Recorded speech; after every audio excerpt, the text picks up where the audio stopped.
Pirate Software is probably one of the most interesting people on the internet as of current time when it comes to the RPG, MMO, or just that space really in general that's not like the more live action version of Twitch, YouTube, or whatever. And if you don't know who Pirate Software is, he is basically this guy that goes by, I think his name is like Thor or something like that, and he worked for the government. He was I believe, a coder for World of Warcraft, and he was someone that I genuinely enjoyed when I first witnessed who he was. Now, I don't enjoy his content anymore because I feel like there's too much drama behind it, which is kind of what we're going to get into today. But the reason I originally enjoyed him was because he was in a field and in a very similar situation into what I was very, very interested in, right? Because he was in coding and he worked for Blizzard and all this stuff. And like, I just found it so unbelievably fascinating that he did this stuff because, I wanted to know how to be in those fields as well. As when I was in high school, that's the only thing I ever did was basically code, write like game design, and like that's all I did basically. Like I was a mega nerd into those things. I was trying to figure out like everything that went into it. So I found him pretty interesting when I first found him, as he just seemed like a normal guy who, yeah, maybe he had some better circumstances than other people in his life, but as a overall was pretty down to earth. But I didn't watch him religiously, right? I didn't watch every YouTube video. I didn't watch every stream. I didn't watch like everything. I would just watch like a video here and there, maybe a clip here and there. And over the last year, the reason that we're talking about it is because basically over the last year, he has been absolutely dragged through the mud in every single way, shape, and form that you can imagine. And it's not like he was dragged through the mud randomly because people just one day stopped liking him. It's more because he gives off this like very arrogant vibe now. And I don't really understand what it is. And it might be like a complete practical joke, realistically. Like, or it could be a money thing too. Because one of the things that you learn with being on the internet is if you get a lot of hate, you also probably make a lot of money. We see that in a lot of content creators. No matter who you are, if you get a lot of hate, you probably do make a lot of money. So maybe it is something like that.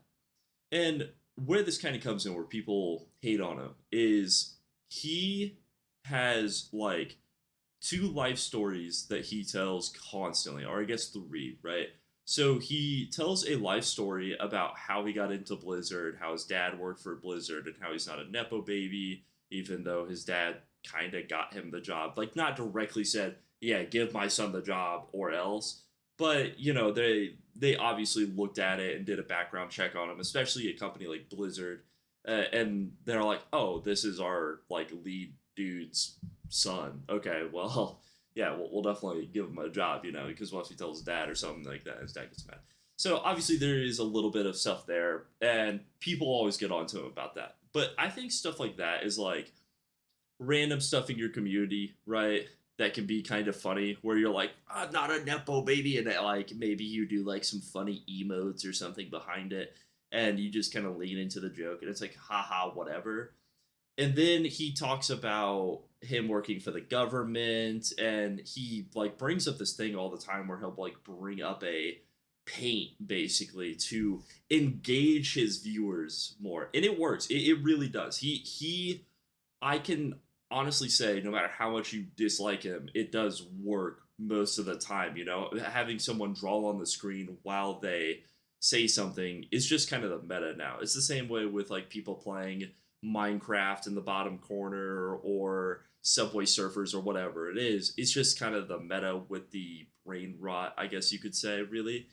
And over basically last year, people have gotten onto him for those couple things, but then he went downhill because he started to use this very like gross sarcastic humor. So on the internet, something you have to learn very quickly is that basically sarcastic humor does not work. It's very, very, very hard to portray a sarcastic humor over the internet. I think this is something that Moist Critical has talked about a lot, where like a reason that he kind of keeps that monotone in his voice is because it's very hard to come off as funny if your funny isn't like it basically isn't like a comedian funny, you know? Like if it's just like sarcasm, it's very hard to come across that way for millions of people or hundreds or however many people you have following you. It's very, very difficult. And from my understanding, so where this started is he was playing this game, right? And when he started playing this game, he essentially said that he was doing no playthroughs, no watch throughs, like whatever, and was playing the game completely blind on like a speed run or something. And he played the game out like he was this mega genius that just like knew how to solve like every puzzle perfectly while basically pretending like he never did a watch through. And I think videos like this overall can be fine if there's a punchline, right? And I think that's where he messed up. So if it was like, oh, we're doing no playthroughs or whatever, and then maybe later on he's like, yeah, guys, I got you, and he comes out with a video kind of breaking down how he did it and how he was so good at the game. I feel like that's something that like Ludwig does a lot, and I think that's kind of like I like those videos, you know, like it tricks you. You still get to watch the stream, but then at the end of the day, it's a laugh because you're like, yeah, you got me, you got the goof, you know, you goofed me hard, and like I think that's something that's kind of fun for the audience, but is also fun for the creator at the same time. Where Pirate Software doesn't do this, he just doubles down. When people don't understand, like if he's joking, and I don't know if he was actually joking in the video, he might not have. Like I've seen it, it kind of comes off as like very sarcastic. Guys, I've never done or seen anything on this before. As he's like, you know, an absolute goat at the game he's playing. Like it comes off very, very sarcastic. So, like to me personally, that's what it felt like watching it. But then he doubled down on it, and then he tripled down on it, and then he quadrupled down on it. And to this day, he still plays it off as he's this mega genius at the game. Like, where's the punchline at this point, right? Like I said, at first, if it was sarcasm and he was like, yeah, guys, it was just a bad joke. I'm sorry I didn't land. Okay, cool. Just own up to it. But, like, he doesn't do that. He just does this with everything, by the way. It's not just the game. He does it with just bad takes in general. So, like, the one thing that he got hit on the most recently is World of Warcraft had another, if I remember correctly, basically had another classic WoW hardcore be released. And with the release of this, Soda Poppin and a bunch of other streamers created this guild. Pirate Software was in the guild, and he ran away in a situation where he probably shouldn't have ran away, you know? And I'm not the biggest WoW player, so I can't really talk on it too much. I don't know what everything he had and everything like that. But from my gathering, that's what it was.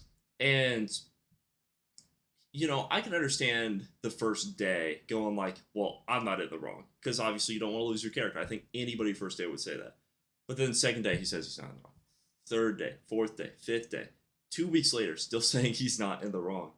And he's getting hate constantly. And I don't think like he should like get death threats or anything like that. I think that's like that's just a little too wacky. Nobody should have to deal with that online, just like period ever in their entire life. But I'm saying, like, when you are doubling and tripling down on something that's, like, clearly people don't like, you better be prepared that people are going to very severely hate on you. And this is kind of where his content started to fall off. If you, like, check all of his stuff and, like, everything, you can see this is where his viewer account drops. This is where now people on TikTok, like, you can literally pull up TikTok, like, on your phone. You can scroll it, and when you scroll TikTok, you will literally just see people like making fun of him if a video of his comes up or like someone talks about him. And it's like, dude, why not just be like, come out at some point in time and be like, yeah, I do understand your guys' point. You know, I personally ran and I thought that was the best decision. And you know, and I'm sorry that it wasn't. And I do see the point of like, you know, I did mess up, but I also would not like to take all the blame for like everything that happened, you know, or just something like there's just no sympathy, and I think that's where a lot of people dislike pirate software is there's just little to no sympathy behind like anything that he says, and this kind of translates into like why video games are bad, basically. And I haven't delved super deep into this, so I'm not gonna speak on this for long. But he basically talks about like how video games aren't bad because of the devs. That's the super simplified version, basically. That's just a lie. It just is like it's that simple. Like anybody who plays a game that's peak and then you go and you play a game that's kind of mid with your friends, you know 100% that that game is mid because the devs made it mid, and it's only good because you're playing with your friends. Where the game you're playing that's peak is probably some single player game that was made by like two people. Just saying. So it's just a bad take. And this is another take where he doubles down, he triples down, and he like I can't tell if he's joking. I physically can't tell if like maybe he's like very sarcastic and then he just doesn't know when to end a joke, or if he genuinely just 100% believes it, or if he's going for money. Yeah, it's just hard to tell. But like, I'm probably not gonna watch Fire Software in the future. Like, maybe if he comes out with like, I'm not even gonna say an apology video, just like an explanation video of like him maybe talking about like, yeah, guys, I think I'm gonna try to change or something like that. Maybe I'll start watching him again. But I just think it's a very strange way to talk about stuff in general where like you don't show any sympathy. It feels like you're very sarcastic, and it feels like you want to be hated on. Like that, I think that's the big thing with Pirate Software is it feels like he desires to be hated on, which makes me think that it's all for the money. But I don't know. Let me know in the comments below what you guys think. That's really all I wanted to rant about today. Have a good day. Peace.